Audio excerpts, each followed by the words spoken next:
Hello guys! Ito si Aling Mimay. Nandito ako ngayon sa SM Clark, Pampanga para mag-attend ng Hobby Expo 2026. So guys, umpisahan natin dito sa ADAGF kay Sir Erickson Laurente. So guys, ang Hobby Expo ay yung pagpapakita ng mga hobbyist ng kanilang mga inalagaan, katulad dito mga manok, diba? So pinapakita nila at pwede rin kayong mag-avail ng kanilang mga alaga bilang hobbyist din. Marami tayo makikita ng mga alaga dito. Pero this time guys, ang ipapakita ko sa inyo ay mga manok muna.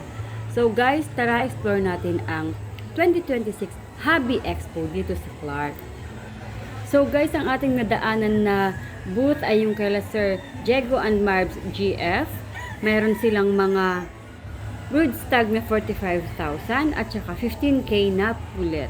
So guys, tara samahan niyo ako, mag-ikot pa tayo, alamin natin yung mga lahi na dala ng mga hobbyist at syempre kung magkano para maka-acquire ng kanilang mga alaga. So let's start yung mga lahi at saka yung kanilang mga pricing. Guys, dito pala kay Sir Diego ay yung kanilang broodstag nasa 45 at saka yung kanilang mga pulet nasa 15K. Lipat naman tayo dito sa Iron Cock GF. Kay Sir Ivan mula sa Guimaras, the Kanawayon Country.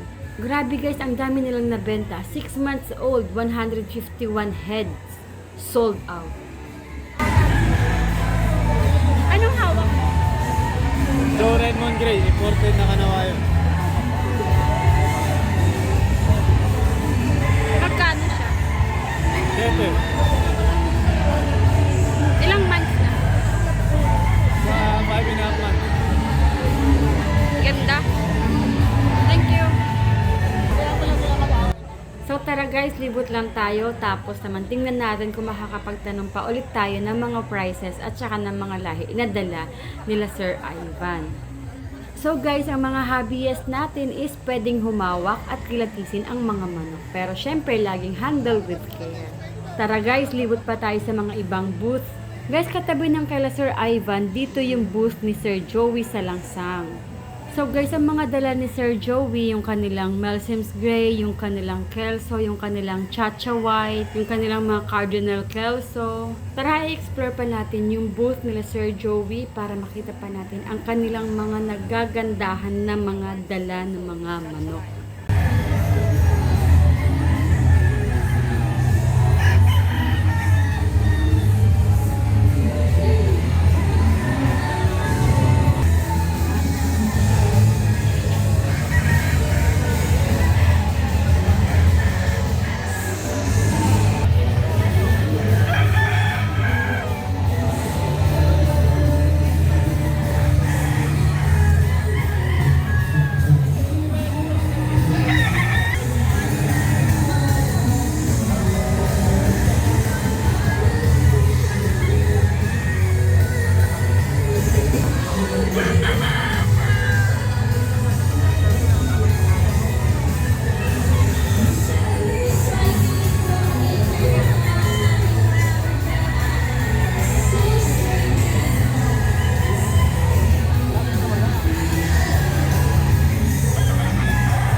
So guys, ngayon naman lipat tayo mula kala Sir Joey, dito naman tayo kala Sir Raymond Burgos ng PBRB GF.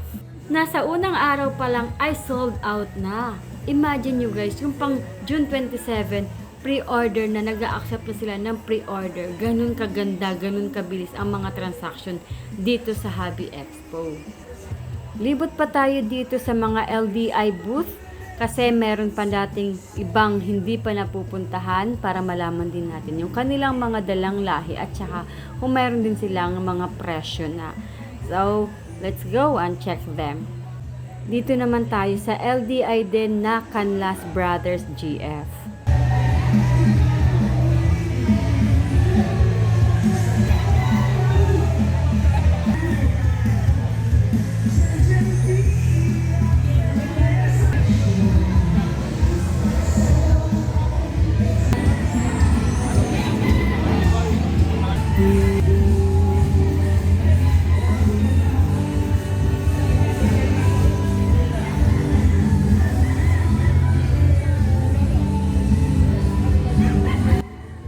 Unang araw, unang pagbubukas, may bagsak presyo na. Ito ay 4,000 na kanilang mga alaga. Ang ganda ng materyales, ang ganda pa ng presyohan. Alright guys, kilatis tayo ng mga alaga nila Sir Canlas. So guys, meron sila mga brood stag na class A white kelso worth 20,000. Meron din silang F1 sweater nasa 15,000.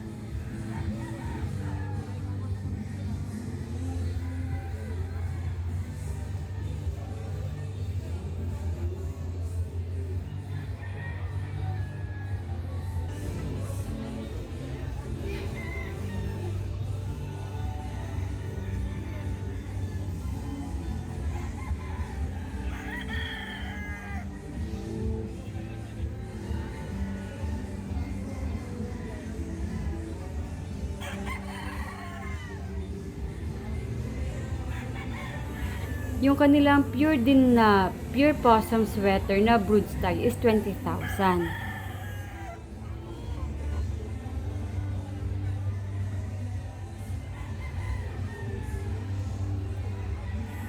Guys, kung gusto nyo rin malaman yung mga prices, yung mga nabanggit ko na mga GF, pwede nyo po silang i-message through their messenger. Hanapin nyo lang kayong kanilang mga FB page, tapos mag-message lang kayo sa kanila.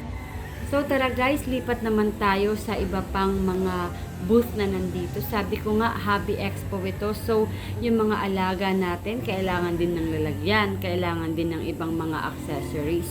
Which is, dito naman dadating ang kanilang mga booth na mayroon dito sa Clark Expo. Katulad dito sa booth ni Sir Carlo Tea Maker. So guys, mula sa tali, hapunan, kainan, at kung ano-ano pang kailangan ng inyong mga alaga bilang hobbyist, makakasulit ka dito sa expo na to. Kasi makakabili ka talaga ng mga pangailangan ng mga alaga mong manok.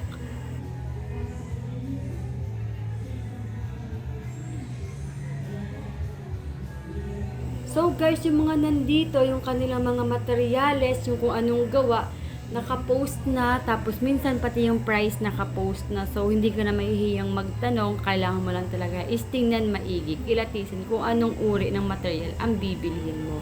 At mahilig din silang magbigay ng mga promo or mga plus one packages.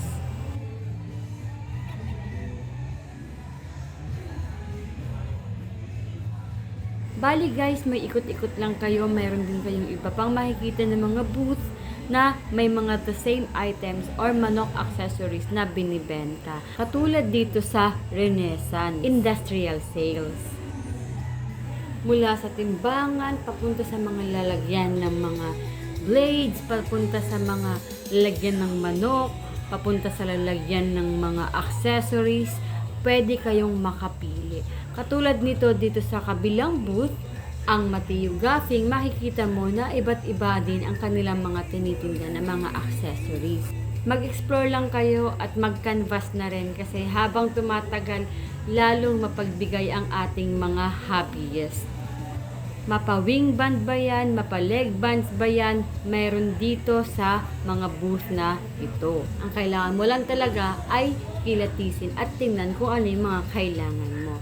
Meron din dito mga accessories or mga memorabilia katulad dito sa Mateo Gaffing na meron silang mga remembrance or katulad ng sombrero na mga binibenta. Guys, sa susunod na lang na video yung mga lahi at saka yung mga presyo ng mga manok ha, kasi medyo mapapahaba na yung ating unang libot, unang tingin sa ating mga booth dito sa Hobby Clark Expo. Muli ito si Aling Mimay. Salamat sa inyong panunood.